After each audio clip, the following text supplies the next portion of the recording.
umaga po at welcome po sa ating programa, My Morning Manna with Pastor OG. Buksan po natin ating mga Biblia sa aklat po ng John chapter 13 verse 35. Ito po pagkasabi, "By this all will know that you are my disciples if you have love for one another."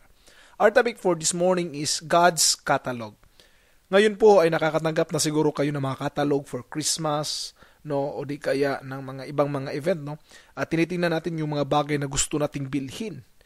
At talagang nai-inlove tayo, no, doon sa mga bagay na pinapakita, no. Christians are God's catalogs.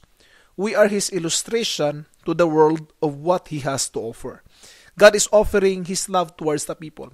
Pero kung tayo bilang mga katalog ng Diyos ay hindi po nagpapakita ng maganda, bakit? Bibili ka ba ng isang bagay na doon sa katalog ay pangit tingnan? Of course, hindi.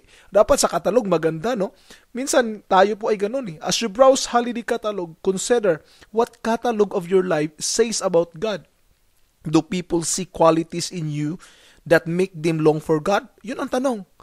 Kung titingin sila sa katalog ng Panginoon, makikita nila sa iyo at sabi nila, ayoko magsimba. Tingnan mo nga yan, hindi nga nagbago yung buhay. Because the catalog is not doing well, no? As a Christian, you are God's advertisement. Do people want what they see in you? Yun ang tanong. Gusto ba nila yung nakikita nila sa iyo? Tayo po ang advertisement sa mundo.